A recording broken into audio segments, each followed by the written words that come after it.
All right, how are we doing? I'm Andy Malfran. This is Drag the Lake. Thanks for clicking on this video. If you're new to the channel, we do podcasts, we do album reviews, we do commentary. It's a whole bunch of shit. It's a whole bunch of shit. If you want to ignore life and you don't want to like have real feelings and you just want, some loud Irish fuck and whatever Pat is screaming in your ears, click subscribe. It's a good time over here. You don't have to think. We'll think for you.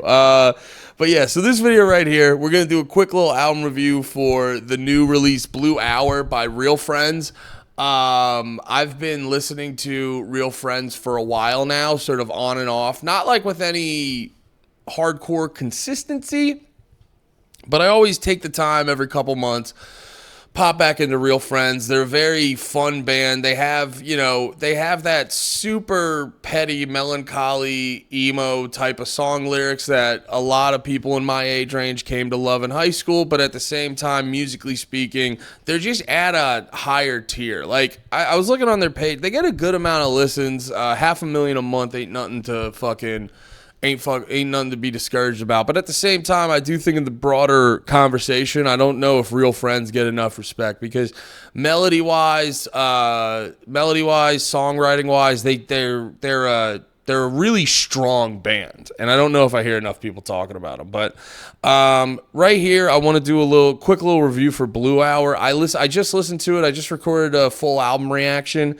You can go watch that on the DTL R&R channel if you want. So this is after one listen. It's just my initial reactions. It's not I'm not presenting this like gospel like a lot of reviewers do. This is just my initial impression. My first initial impression is that this album kind of fucking rips. It's great. Like, if you're like me, grew up going to Vans Warped Tour, really got into like pop punk and emo music, and you like a little bit of the melancholy, it's definitely something you're gonna want to tap into. And if you listen to Real Friends before, if you know this, but if you're new, it's what you got to know about this band. They're a real good time.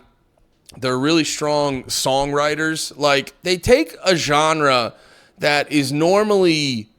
you can kind of phone it in on. You don't have to do a lot of razzle dazzle to like get people excited about it. You could either write some standard, palm mute the verse, do a big chorus, halftime the bridge, and halftime the second half of the last chorus and get the fuck out of here. Or be like, oh, did a girl break up with you? Write a song about killing her, throwing a little bit of sing-songy shit, do some offbeat drums and shit like that. Get the fuck out. You know what I mean? There's a real standard way of doing this shit. And what I appreciate about Real Friends is whenever they approach this genre, it's kind of like what happened with Travis Barker and Blink-182. You got Tom DeLonge and Mark Hoppus doing some standard guitar and bass parts and shit. Not, a lot of catchy shit in there. But for me, especially growing up as a drummer, a big thing that elevated Blink-182 was Travis Barker taking that next step and really going fucking nuts with the drums. And it's sort of a similar thing on this Real Friends album. They take a lot of traditional shit you're used to in this genre,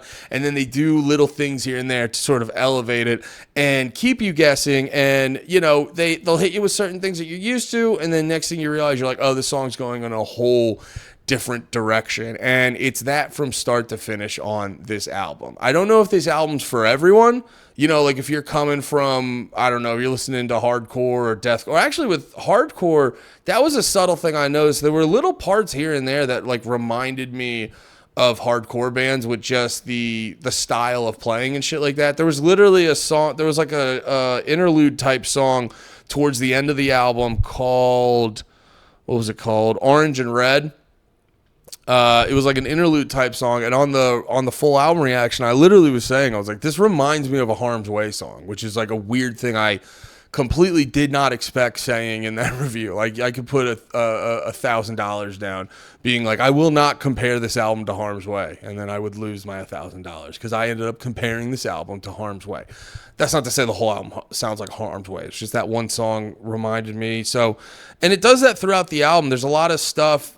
There's a lot of stuff that'll remind you of different genres. It's a very creative songwriting on this album. So I like that a lot. I appreciate that a lot. The production is real great.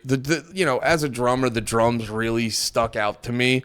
But everything, they just had like a good punch. I don't know exactly what it is, but having the drums with not a lot of like resonance and overtone, I'm a fan of that. Now, sometimes like in like some of the metal bands and some of the prog bands, it's like it'll be a little bit, it'll be like it'll be like a little bit too punchy. You know, you want a little bit of warmth to the drums, but at the same time, I am a fan of sort of like the drums that lack the resonance and are very punchy, but still have a little bit of body to them at the same time. So that was going on there.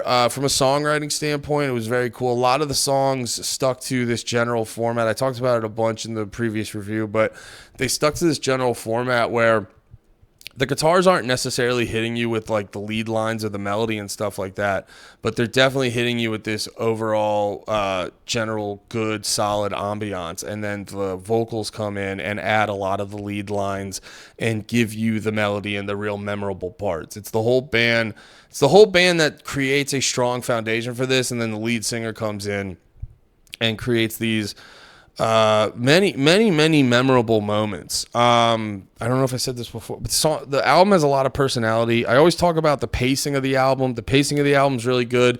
I talk about a lot where it's like get punchy, like hit me in the face for the first 3 or 4 songs, dip it down energy wise, build it back up, and end with a strong dismount. They don't do that as much on. They don't do that on here. They kind of do it a little bit. But they do an interesting thing where they present this album to you in like 3 parts. So they hit you with the first, then they bring it a little bit low key, hit you with the second.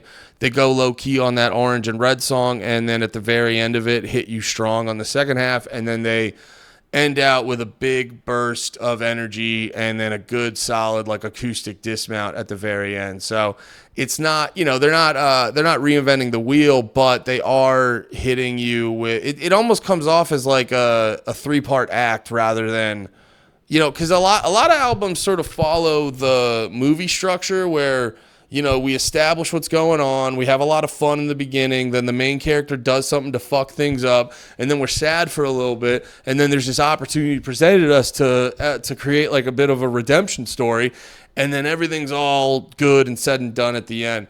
This is more structured as like a 3-act play, energy-wise. I haven't gotten deep into the lyrics, which is another thing I want to talk about. I haven't gotten deep into the lyrics, so I don't know exactly if it's like a full story going on throughout the album, but the lyrics do have a strong consistency, and I gotta give props to this lead singer. He's a strong writer. There was definitely, I said this about the Touche Amore album, and it applies on this album too. You know, you just be like chugging along, enjoying the music, and then you just happen to hear this one lyric that pops out where you're like, oh, I wasn't ready for that to hit me in the fucking soul. I wasn't ready for that to punch me in the chest. Very relatable lyrics, very enjoyable listening experience. So if you're into this kind of shit, if you're into the pop punk, the emo, the punk rock, the melancholy, give it a little tiny flair of hardcore, I think you're going to really like this Real Friends album. So, yeah, if you have the time, go check it out. Thank you for watching. Hit the subscribe button. We do a lot of stuff every week. It's a good time over here. Hit the subscribe. All right. I love you all. Have a good one. Be about it. Peace.